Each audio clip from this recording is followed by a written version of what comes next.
It's okay to be yourself, Chief. You shouldn't be afraid of that. And I get it. Most of my life, I've been a people pleaser.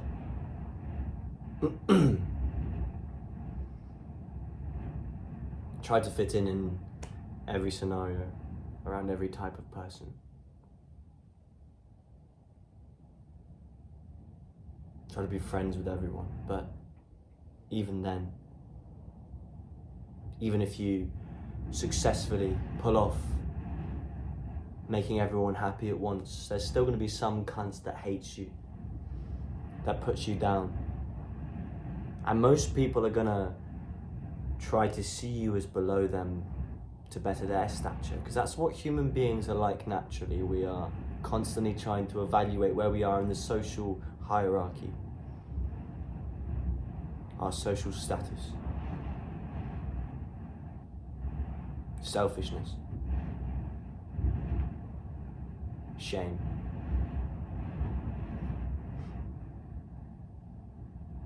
self-shame that we put onto other people, particularly those younger than us. I experience it in my work a lot as well. There's people older than me who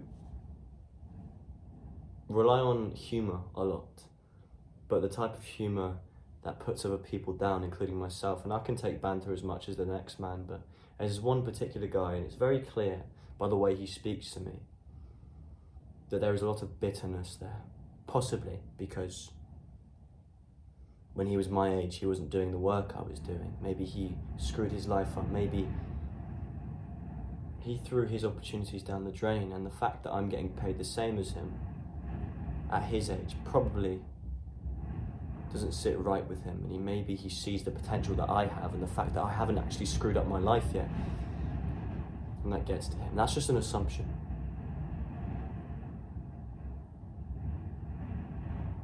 But people like that are always going to be like that, no matter how you are.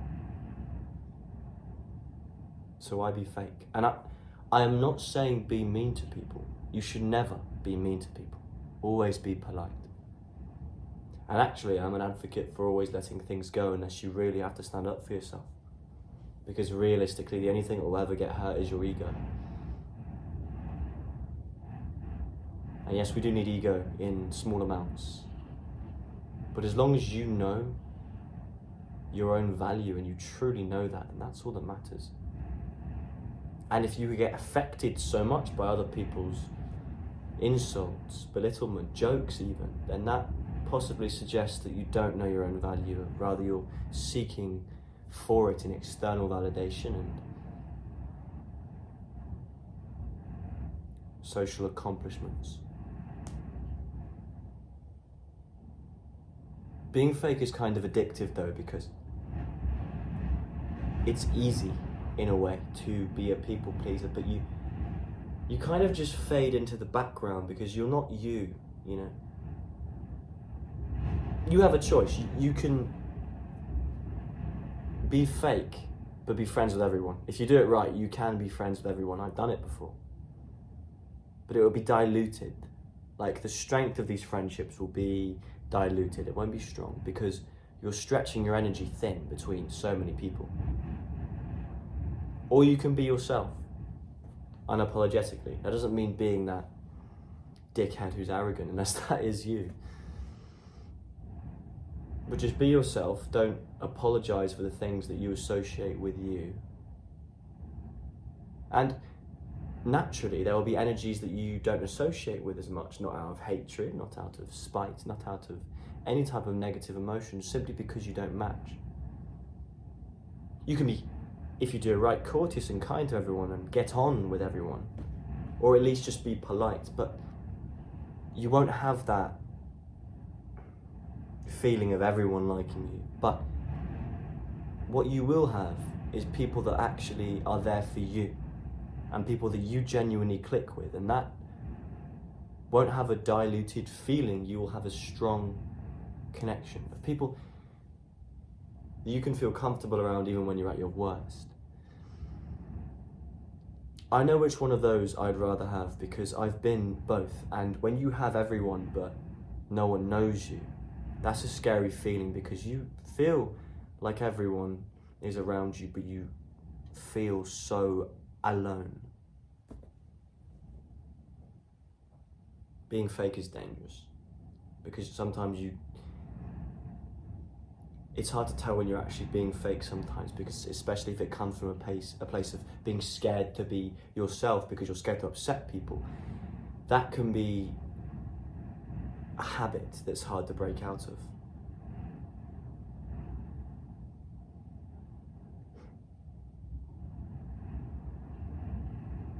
The best thing to do is to start not caring, and I don't mean that in a coping way, because a lot of people that say they don't care just wish that they didn't, and that's a completely different thing.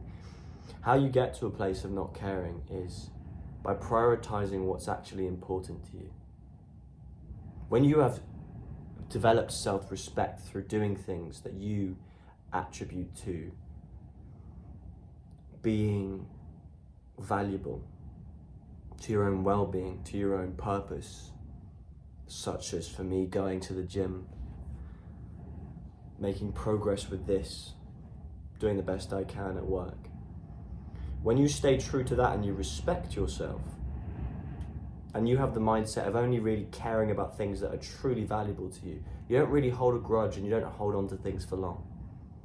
You can be yourself more, because if someone doesn't like you for those reasons, all you have to say to yourself is, okay, are they valuable for what I'm trying to do here? Is their opinion valuable? Is that energy valuable? No. Social status and people are important. People are the best and biggest currency you have in life. But not all of them. And that does not mean you should be horrible or belittle people or treat people disrespectfully. But it also means that you shouldn't try your hardest with every single person. Try and see the best in everyone. But when people aren't giving you that energy, maybe it's time to stop giving them that energy as well. So many times, countless times, I felt like I'm the only one that's making an effort with politeness and human decency, and that could just be my own brain saying that. And again, it doesn't mean after I decide I don't care anymore that I'm going to start being a cunt to people, but it just means I'm not going to go out of my way to make people feel comfortable.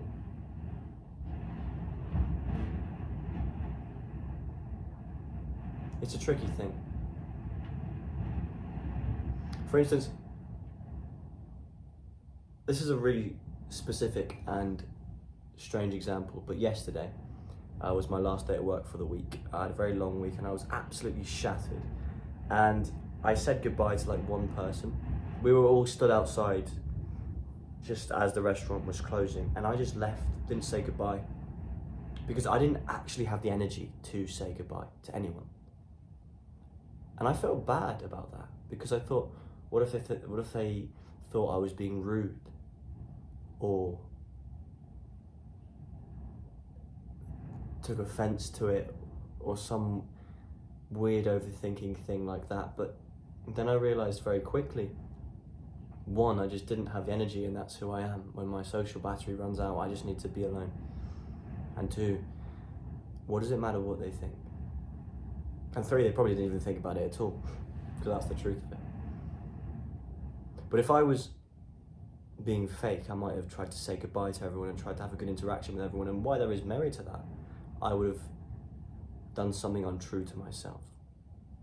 My advice to you, Chief, is to be as true to yourself as you can be without hurting other people. Discomfort and hurt are two different things, because you're always going to ruffle feathers, especially if you are really true to yourself. That's what polarization is. Never seek to harm people mentally or physically. Never belittle people. Never try to make yourself seem better than people. Stay humble. Stay silent. That's what I do. There's a lot of talk at my work. Very weak people. I don't talk about that openly because I'm putting them down right now, which is what I'm just telling you not to do. But between me and you, bro, I can say that. I think they're very weak between me and you. They do a lot of talking about why they are better. If you're wondering about why that's so loud, it's because it's very windy outside. They do a lot of talk about why they are better. A lot of complaining. A lot of putting other people down. And I could defend myself. I could tell them why they're wrong, but it's just not worth it. I just stay silent and I observe, and I plan that if they're ever going to realise my true value, it will be through my actions, and even then they might not. But as long as I know that I'm going somewhere, and I stay on my path, that's all that matters. That's what say less, do more means, Chief. It means to negate ego now, to have it later. To stop shouting at the world at why you're right and they're wrong, and why you're the better person, and just aim to show them. And if all else fails, one day you will show yourself. That's being yourself. And you will attract the right people from not being fake. If you're struggling right now, just know that you are unique and there is no one like you. And you should let that shine through, as long as it doesn't hurt other people. Sometimes you will hurt other people indirectly, and that may be necessary, but never seek to. Always try to be kind, always try to be nice, always try to be polite. Not being fake, just being a decent human being. And when you are not, it's never a small thing to apologise and make amends. But no, the biggest injustice you will ever do in life is being fake to yourself. The people that matter will be attracted to the true version of you. I hope you're having a good rest of your weekend. I hope you have a good week when you see this as well. I'm going to go recover from my work week and then get back to it tomorrow. Say less. Do more. See you later, Chief.